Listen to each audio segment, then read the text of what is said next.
कुरुक्षेत्र का मैदान सज चुका है, मतलब महाभारत शुरू होने वाला है।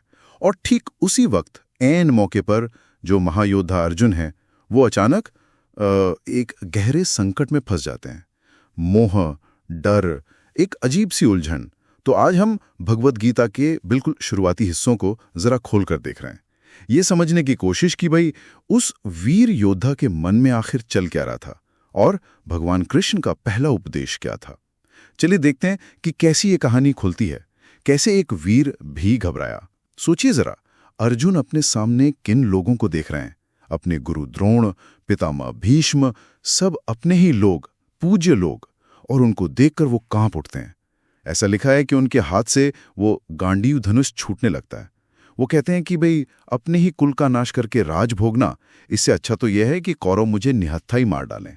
ये गीता के पहले अध्याय में आता है ना? हाँ बिल्कुल, श्लोक 146 में।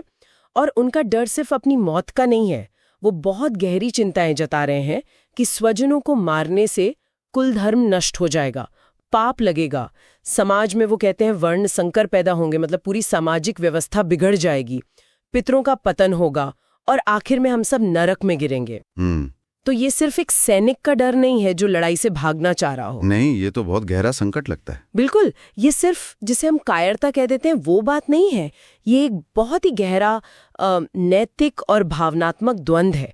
एक तरफ तो अपनों के लिए उनका वो तीव्र मोह है, लगाव है, हाँ, और दूसरी तरफ एक क्षत्रिय होने के नाते उनका कर्तव्य, उनका धर्म कि युद्ध करना है, अन्याय के खिलाफ लड़ना है। सही। ये एक ऐसी स्थिति है जो शायद हम सब ने कभी ना कभी महसूस की होगी, जब व्यक्तिगत भावनाएं और जो हमें लगता है कि सही है वो आमने सामने आ जाते हैं। हाँ बिल्कुल।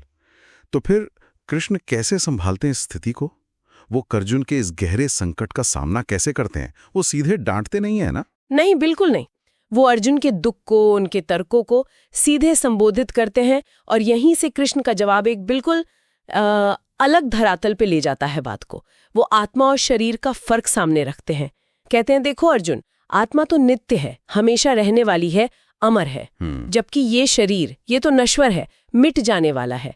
गीता 2:13 में ये बात आती है। और समझाने का तरीका भी कितना सहज है। हाँ, जैसे हम पुराने फटे कपड़े उतारकर नए पहन लेते हैं, वैसे ही आत्मा पुराने जीर्ण शरीर को छोड़कर नया धारण कर लेती है। अच्छा। ये 2 पार्ट 28 में आता है।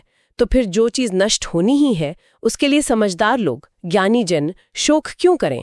यहाँ कृष्ण सिर्फ फिलॉसफी नहीं दे रहे हैं, वो एक तरह से अर्जुन के सोचने का पूरा फ्रेम बदल रहे हैं, एक तरह से रीफ्रेमिंग कर रहे हैं। बिल्कुल। वो ध्यान को शरीर के नुकसान, जो कि अस्थायी है, उससे हटाकर आत्मा की शाश्वत सच्चाई पर ले जा रहे हैं।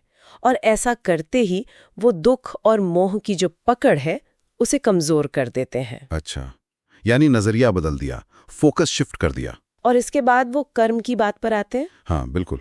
फिर वो अर्जुन को उनके नियत कर्म की याद दिलाते हैं, एक क्षत्रिय का जो धर्म है। लेकिन यहाँ एक बहुत बहुत महत्वपूर्ण बात जोड़ते हैं कि ये कर्म बिना फल की इच्छा या आसक्ति के करना है। निष्काम कर्म। हाँ, निष्काम कर्म। गीता 2.40 के आसपास इसका सार है।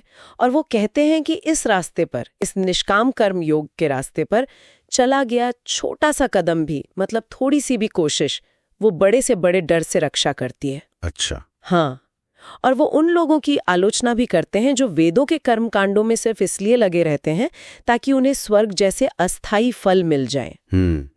वो कहते हैं कि इन फूलों पत्तियों वाली बातों में मत उलझो। अगर हम इसे पूरी तस्वीर में देखें तो वो कर्म योग की नींव रख रही हैं। कर्म करो, अपना कर्तव्य निभाओ, लेकिन उसका नतीजा क्या होगा, उसे मिलेगा क्या, इस मोह में मत फंसो। मतलब युद्ध व्यक्तिगत लाभ या नफरत के लिए नहीं, बल्कि धर्म की स्थापना के लिए लड़ो। बिल्कुल सही। तो ये जो अर्जुन का संकट था और कृष्ण का जो ये पहला जवाब आया, इससे हम क्या समझ सकते हैं? शायद यही कि जीवन की जो असलियत है, क्या हमेशा रहने वाला है, क्या मिट जाने वाला है, उसे ठीक से समझो और फिर नतीजे की परवाह किए बिना या अपनी भावनाओं में भय बिना जो तुम्हारा कर्तव्य है उसे पूरा करो। हाँ, आपने बिल्कुल सही सार निकाला। कृष्ण का जवाब सिर्फ कोई किताबी ज्ञान नहीं है, ये असल जिंदगी के जो सबसे कठिन मोड़ आते हैं ना, खासकर जब हमारा कर्तव्य और हमारी भावनाएं आपस में टकराती हैं, तब ये रास्ता दिखाने वाला ज्ञान है, एक प्रैक्टिकल गाइडेंस है। और ये एक सवाल छोड़ जाता है सोचने के लिए ये जो नश्वर शरीर है और जो शाश्वत आत्मा है, इसके फर्क को अगर हम सच में समझ लें, गहराई से महसूस कर लें, तो ये समझ हमारे अपने जीवन के संघर्षों को, हमारी जिम्मेदारियों को देखने का नजरिया कैसे बदल सकती है।